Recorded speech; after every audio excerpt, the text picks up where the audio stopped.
সবাই লেখা দাও লোকটা ইমানদার। আল্লাহ আমরা লেখা দিলে কি হবে?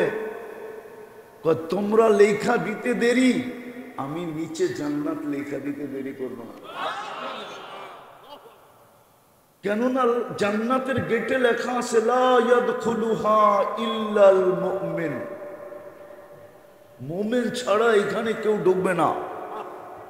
আল্লাহ আমি যে মুমিন কেমনে বুঝবো? তো বলছে যাকে বেশি বেশি মসজিদে আসতে দেখো, সব মুসল্লিদেরকে বলছে তোমরা সবাই মিলা একদিন এক কাগজে সিগনেচার করে লেখা দিও এটা মুমিন। আমি মাইনা নিব। যদি আপনাদের বিশ্বাস না হয় হুজুরদের, তো আমি আর একটা হাদিসে কুদসি দিই, আল্লাহর বাণী। যখন আপনি লেখা দিবেন তা আল্লাহ একটা মুস্কি হাসি দিয়া বলবো আনা আ'লামু বিহি, আমি তোমাদের সেই ব্যক্তির ব্যাপারে বেশি জানি। কিন্তু শোনো শোনো শোনো শোনো, তারাক্তু ইলমি, আমি আমার জানাটাকে বাদ দিয়া দিলাম। কবিলতু শাহাদাতা আবদি, তোমাদের সাক্ষী আমি গ্রহণ করলাম, আমার জানাটা বাদ, আমি বাদ দিয়া দিলাম। তো মসজিদ তো দিছিলেন এই জন্য। বলেন 90%ই তো মসজিদে আসে না। হ্যাঁ হ্যাঁ, উন্নত হইলে উন্নত এলাকায় যায়, আর আল্লাহর চেয়ে উন্নত কে? হ্যাঁ, উনি গড়টা আপনার মহল্লায় কেন দিল? একটা তো আমি শুনাইলাম, আরো ডর্জন শোনানো যায়। হায় হায় হায়, সত্য তো এটাই, সত্য তো এটাই। সবাইকে যদি জিজ্ঞাসা করা হয় আলফে সানির মার্কেটের এলাকার মানুষকে বা সানার পারের মানুষকে যদি জিজ্ঞাসা করা হয়, তুমি সারাদিন, মাঘ মাস কিন্তু চলতেছে ঠিক না? মাগরিবের নামাজ কি ফ্যান ছেড়া পড়ছেন না ফ্যান বন্ধ করা? হ্যাঁ, কি ছাইরা না বন্ধ করা? আর এটারে ছাড়াই বলেন না। অথচ বাংলার প্রবাদ বাক্য ছিল মাঘের শীত বাঘের গায়ে লাগে, ঠিক না? হ্যাঁ, আজকে কিন্তু মাঘের কয় তারিখ জানেন? 25 তারিখ মনে হয় আজকে, আরো 5 দিন আছে। 13 না 14 তারিখে মাঘ শেষ হবে। এখনই পাংখা ছেড়ে মাগরিব পড়লেন, আগামী মাসে মনে হয় এসিও ফেল হয়ে যাবে, এমন গরম পড়বে এসি কি কাজ করবে না। কেন করবে না জানেন? এটাও বলে দিই, আবার এসির দোকানওয়ালা থাকলে রাগ হয়ে যাবে। বলে দিমু, বলবো হুজুর এরকম টেকনা কোত্থেকে হইল, ঠিক না? আমাদের দেশের এসিতে 40-42-এর উপরে ইয়ে দেওয়া নাই। এটাকে কি বলে? ভিতরে যে একটা ইয়ে লাগানো, সার্কিট লাগানো থাকে, 40-42-এর উপরে আমাদের দেশে নাই। কেননা আমাদের দেশে 40 পর্যন্ত ওঠেই না। অতীতে কখনো 40 পর্যন্ত গরম ওঠে নাই। এই জন্য আমাদের দেশের এসি চায়নাওয়ালারা বানাইছে, কোম্পানিওয়ালারা বানাইছে, আমি ভুলে গেছি নামটা, ওরা ঊর্ধ্বে 45 দিছে। কত? 45-এর উপরে দেয় না। 42 হইলেই আপনার এসি ফেল, 40 হইলেই ফেল হয়ে যাবে। এগুলা সব ফালায়া দিয়ে আবার নতুন করে লাগাইতে হবে। তখন আবার 55 টেম্পারেচার দিয়া ওরা ছাড়বে মার্কেটে, আর আপনার একটা কথা কয়া বুঝ দিবে গরম বেশি তো এই জন্য নষ্ট হয়ে গেছে। যেরকম সৌদি আরবের গুলোতে দেওয়া আছে 70-75, এই জন্য ওইটা দেখবেন হজে গেলে কিচ্ছু নাই, কি শুধু কোনো মতে মেশিনটা বয়ায় রাখছে, সারা দিন রাত চলতেছে অবিরাম, কোনো অসুবিধা নেই। কি কি আপনারটা চালায় দেখেন 24 ঘন্টা, হ্যাঁ 72 ঘন্টা ও নিচে এমনি ঘুমাইব, আপনারা চালাতে হবে না। তো যেটা বুঝাইতেছিলাম, বুঝানোর জন্য যে গরম যেইভাবে বাড়তেছে, গরম, শীতের দিন, তারপরও শীত শীত, দুনিয়া চিৎকার দেয় জলবায়ু নষ্ট হয়ে গেছে, ঠিক না? হ্যাঁ কি, হ্যাঁ কি হয়ে গেছে? 50 বছর আগে নষ্ট হইল না কেন?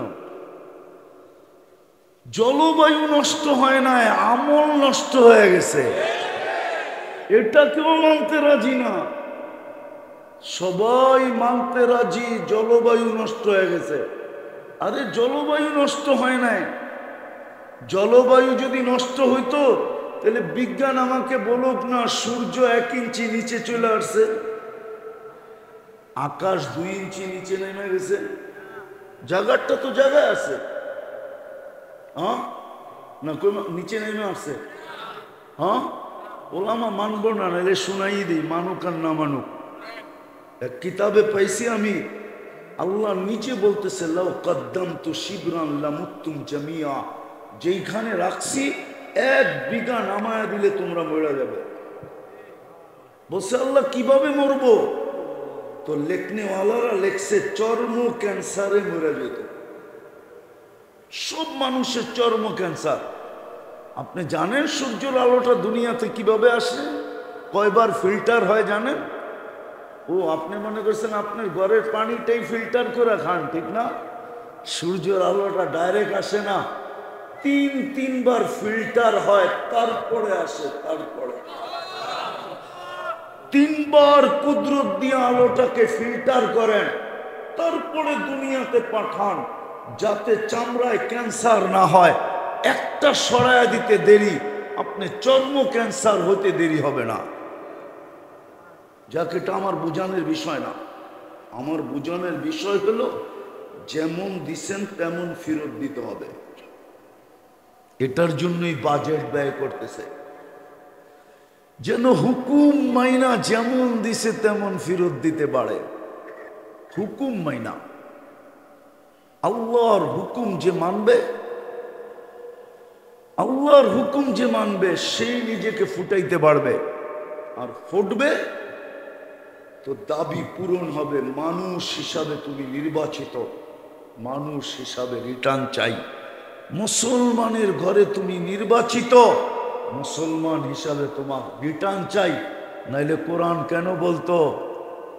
আমি তো যুবকদেরকে বলি, আপনাদেরকে বলি না, যুবকদেরকে বুঝানোর জন্য বলি যে যুবক, টেস্ট ম্যাচ চলতেছে, টেস্ট। আরে টেস্ট ম্যাচ বুঝেন? ওটার ভিতরে আসল কি কি কে বললো টিকা থাকা? হ্যাঁ গুড। ওটার ভিতরে নিয়ম হইল টিকা থাকো, রান দরকার নাই, রান রান টিকা থাকো। একা বেডিং করে 6 দিন পার করে দাও, সামনে আলারা এমনি করবো বাবা মাপও চাই, দোয়াও চাই, তুই জিতা গেছস, আমাগো দরকার নাই। 6 দিন ব্যাট বল করলাম, তোরে না রান আউট করতে পারলাম, না বোল্ড আউট করতে পারলাম, না ক্যাচ আউট করতে পারলাম। হ্যাঁ তুই তো চুম্বুকের মতো লেগে রইছস। আল্লাহ যেন বুঝা দিতে চায়, ইসলামের ভিতরে তুমিও চুম্বুকের মতো লেগা থাকো, যেন কেউ তোমাকে সীমানার বাহিরে না করতে পারে। এই জন্যই কোরআন বলে ওয়ালা তামুতুন্না ইল্লা ওয়া আনতুম মুসলিমুন। রান দরকার নাই, কিন্তু সীমানার বাইরে যেন না গেলি। এই জন্য যুবকদেরকে বলি, যুবক রান দরকার নাই, কিন্তু ইসলামের বাহিরে যেন চলে না যাও।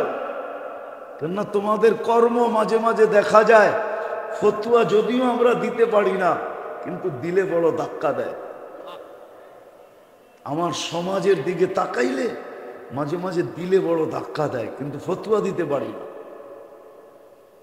আমার নারীদেরকে দেখলে মাঝে মাঝে দিলে বড় ধাক্কা দেয়, কিন্তু ফতোয়া দিতে পারি না।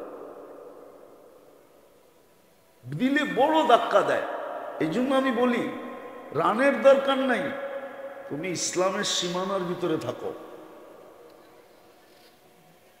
পিজে টিকা থাকো, ব্যাটিং এ টিকা থাকো, আউট যেন তোমাকে কোনোভাবে না করতে পারে। আল্লাহ এটাই বুঝেছে। তো তিনটা হলো আল্লাহর দাবি। তোমাকে মানুষ হিসাবে অস্তিত্ব দিছি, মানুষ হিসাবে আসো। মুসলমানের ঘরে অস্তিত্ব দিছি, মুসলমান হিসাবে আসো। উম্মতে মোহাম্মদী হিসাবে অস্তিত্ব দিয়া ভাগ্য খুলা দিছি। ওইটা বলতে বলতে এত দূর বাইরে চলে গেছি যে ৮০ বৎসরে যদি একটা রাত্র ধরে নিয়ে যেতে পারে, তো বুক ফুলায় যেরকম দাড়িওয়ালা বইলা দিছিল যে কিচ্ছু নিয়ে আসি না, সাদা দাড়ি নিয়ে আসছি, সেও বলতে পারে এক রাত্র নিয়ে আসছি। আল্লাহ যদি বলে বৎসরেই তো ৩৬৫টা রাত্র, ৮০ বৎসরে কত রাত্র গেল, কত দিন গেল, তুই বলতেছিস এক রাত্র, তো সে বুক ফুলায় বলতে পারে কেন, এক রাত্রই তো ৮৩ বৎসর ৪ মাস। খায়ের বাদ দিয়া দিল, খায়ের বাদ দিয়া দিল, শুধু আলফু সাহারি তো কি ৮৩ বৎসর ৪ মাস। আর খায়ের মিলাইলে যে কোথায় যায় ঠেকবে আল্লাহ জানে। খায়ের কেন আল্লাহ লাগাইছে জানেন? হুজুরদেরকে বলতেছি, খায়ের এই জন্য লাগাইছে, আপনাদের কিতাবে একটা তাসালসুলের মাসলা আছে, আছে না, বহস আছে না তাসালসুল। কেননা ওই ৮৩ বৎসরের ভিতর তো আবার ৩টা লাইলাতুল কদর আছে, ঠিক না? ওটার ভিতরে তো আবার 3টা লাইলাতুল কদর আছে। তা আল্লাহ তাসালসুল বুঝাইতে যে বলছে খায়রুম মিন আলফি শাহর, এই খায়ের কোথায় যায় ঠেকবে এটা আমি জানি, তোমরা জানবে না। এই জন্য খায়ের বলছেন। তো যদি খায়েরও বাদ দিলাম তো ৮৩ বৎসর ৪ মাস। আল্লাহ যদি জিজ্ঞাসা করে কিরে এক রাত্র নিয়ে আসছ, ছিলি ৮০ বৎসর, কেন এক রাত্রই তো ৮৩ বৎসর ৪ মাস, বাদ দেন না ৮০ থেকে ৮০, তারপরও তো ৩ বৎসর ৪ মাসের পাওনা আমি, এতটুক দিয়েই আমার সংসার চলবো, বেশি লাগবো না, এতটুকুই আমারে ফেরত দেন, এতটুকুটা আমারে দিয়া দেন। কেননা জানে তো ওইখানে টিস্যু দিলেও এই দুনিয়ার থেকে দামি দিতে হবে। কেননা ফাতেমা রাদিয়াল্লাহু তাআলা আনহা জিজ্ঞাসা করছে, আম্মা জান তো চলে গেল, জান্নাতে কিরকম আছে? তা আল্লাহ রসুল হাসতেছিল আর বলতেছিল, তোর আম্মারে যে টিস্যু দিছে আল্লাহ, এই সমগ্র দুনিয়ার সমগ্র সম্পদের চেয়েও দামি হলো শুধু হাত মোছার টিস্যু। টিস্যু জান্নাতের সবচেয়ে মজা কি জানেন? হুজুররা বলো, হুজুররা কি মজা, জান্নাতের সবচেয়ে মজা কি বলেন না? কি? ওটা নেয়ামত, ওটা মজা না। নেয়ামত ভিন্ন জিনিস, মজা ভিন্ন জিনিস। নেয়ামত ভিন্ন জিনিস আর মজা, হ্যাঁ আমি একমত। জান্নাতের সবচেয়ে বড় নেয়ামত আল্লাহর দিদার।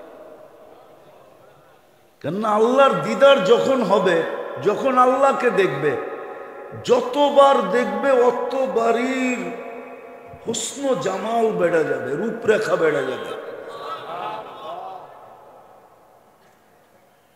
হ্যাঁ, জান্নাতীরা বুঝবে যে আল্লাহর লোকে দেখা হয়েছে। একটু আগে দেখলাম একরকম, এখন দেখি আরেক রকম।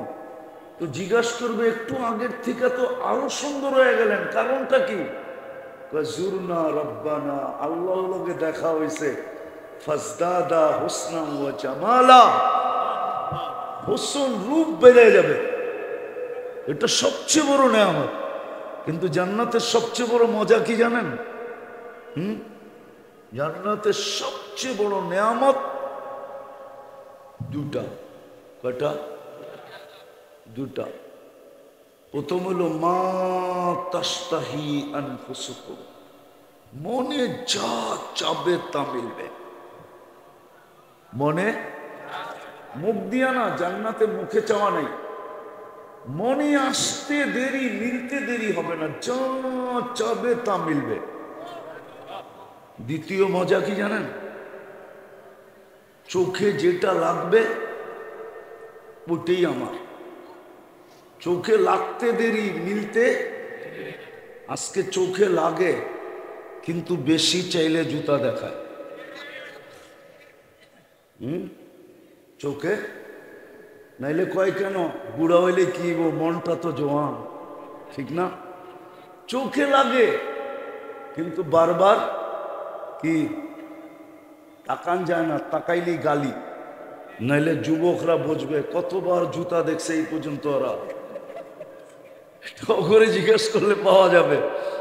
চেহারায় তো বলে অনেকবার দেখছে জুতা, কিন্তু কি করব, অভ্যাস তো, কয়লা ধুইলে বলে ময়লাও যায় না, অভ্যাস তো হয়ে গেছে, তারপরও তাকায়। লজ্জা যদি থাকতো তাহলে আর কোনোদিন তাকাইতো না, ঠিক না? ওগরে জিজ্ঞেস করেন তো ছ্যাক এই পর্যন্ত কতবার খাইছে, তারপরও 14 তারিখে ফুল দেওয়ার আশা করে কি করে? লজ্জা থাকলে তো জীবনই দিত না। তো হ্যাঁ, জান্নাতে তো রাখাই আছে, ঠিক না? না জান্নাতে নাই? 14 তারিখ নাই কি বৎসরে একবার? কত বৎসরে? 36,500 বার। এটা সিস্টেম মতো, কি সিস্টেমের উপরও হইতে পারে। ডেলি কমসে কম 100 বার। কতবার? হুজুরে মানে কেন? আল্লাহ 100 পুরুষের যৌবন দিবে। কত? পাওয়ার ব্যাংকে রাখার লেগে না কামের লেগা? ওটা তো হাদিসে বলেও দিছে, মিয়াতা মাররা, 100 বার ব্যবহার করবে, ঠিক না? তো একটু পরে পরেই তো ভিডিও কল আসবে। একটু পরে পরে ভিডিও কল আসবে। তাল ইলাইয়া, হাদিসে আছে, আয় আমার কাছে দেখা যা আল্লাহ কেমন ডিজাইন বানায় রাখছে। হাঁটু পর্যন্ত বানাবে মুস্ক দিয়া, কবর পর্যন্ত আম্বার দিয়া, কাঁধ পর্যন্ত জাফরান দিয়া, চেহারা বানাবে হোয়াইট কাফুর দিয়া। 120 ফিট লম্বা চুল, 120 ফিট লম্বা। লেহেঙ্গা পরা থাকবে 3 কিলোমিটার ঘেরের কুচি লাগানো। এইবার কেমন হবে? আর এই কাপড় আলো না, নূরের সুতা দিয়া কাপড় বানাবে, ওটা দিয়ে লেহেঙ্গা বানাবে। কেননা আলোর ভিতরে হিট আছে, নূরের ভিতরে হিট নাই। আলোতে কি আছে? নূরে। আবার আলোর থেকে নূর কয়েক কোটি গুণ বেশি আলোকিত। এবার কেমন হবে ভাবেন? বাবু যুবক বানায় রাখছেন, কিন্তু দুনিয়ার মা বোনদের রূপ হুরদের থেকেও 1 লক্ষ গুণ বেশি হবে। এই জন্য মাঝে মাঝে জান্নাতে হবে, কিছু না হইলেও এটা হবে। এটা কি? কিছু না হইল, আর আগে বুঝালন, কিছু না হইল এটা হবে। কল আইছে, এমন আলো হইছে, হ্যাঁ যুবক তো মাথা নষ্ট। খালি বাইকের কাছে যাইতে দেরি, উড়াল দিয়া যায়, পৌঁছতে দেরি করবে না, কিন্তু এর ভিতরে দুনিয়ার মহিলা আয়সা উঠবে, আর হাসিতে এমন আলো হবে যে সমস্ত আলো ফেল, সারা জান্নাত আলোকিত। তাকায় দেখবো ওই উনি ডাকতেছে, তাল ইলাইয়া, আমার কাছে আয়। কই যাস? এদিকে আয়, আমার চেয়ে বেশি রূপ দিছে আল্লাহ, আয়। তো ওইটা ছাড়বে, ওইখানে চলে যাবে, আবার ওইখানেও যাবে, আবার ওইখানেও যাবে। বানায় রাখছে আল্লাহ, বানায় রাখছে, কসম খোদা। এই জন্য চলেন আমি শেষ জায়গায় চলে আসছি। দাবি পূরণ করার জন্যই আমল দিছিলেন, আজকে আমল নাই, জীবন আছে। আসেন নিজেকে আমলের উপরে উঠাই, আমলের উপরে উঠাই, আমল হবে, জীবন ফুটে উঠবে, জীবন ফুটবে।